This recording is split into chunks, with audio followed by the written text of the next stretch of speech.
இந்த வீடியோவில் இப்போ என்ன பார்க்க போகிறோன்னா 2021 நடைபெற்ற சட்டமன்ற தேர்தலில் பாளையங்கோட்டை சட்டமன்ற தொகுதியினுடைய நிலவரம் பார்க்க இருக்கிறோம். அதனுடைய ஒரு சில தரவுகளை பார்ப்போம். யார் வெற்றி பெற்றால் எல்லாத்தையும் நம்ம பார்க்க இருக்கிறோம். வாங்க வீடியோக்குள்ளே போகலாம். நம்ம பார்த்துட்ருக்கிறது பாளையங்கோட்டை சட்டமன்ற தொகுதி 2021 பார்த்துட்ருக்கோம். திமுக வெற்றி பெற்றிருக்காங்க. 89,117 ஓட்டு வாங்கியிருக்காங்க. 55.89% ஓட்டு வாங்கி திமுக வெற்றி பெற்றிருக்கிறத பார்க்குறோம்.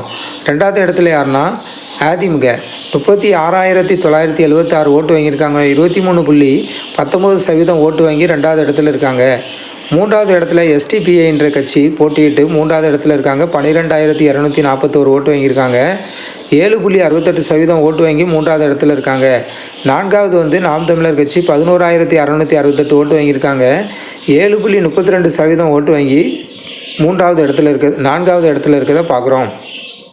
திமுகவுக்கும் அதிமுகவுக்குள்ள வெற்றி வாக்கு வித்தியாசம் பார்க்கணும்னா 52,141 ஓட்டு அதிகம் பெற்று திமுக வெற்றி பெற்றிருக்காங்க. 32.70% ஓட்டு அதிகமாக வெற்றி பெற்றிருக்கிறத பார்க்குறோம்.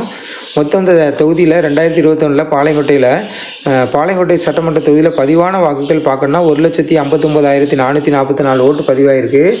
58.32% ஓட்டு பதிவாகிருக்கிறத பார்க்குறோம். ஓட்டு போட தகுதியான வாக்காளர்கள்னு பார்க்கணுன்னா அந்த சட்டமன்ற தொகுதியில் 2,73,379 பேர் ஓட்டு போட தகுதியானவங்க. ஆனால் ஓட்டு போட்டவங்க 1,59,444 பேர் ஓட்டு போட்டிருக்காங்க.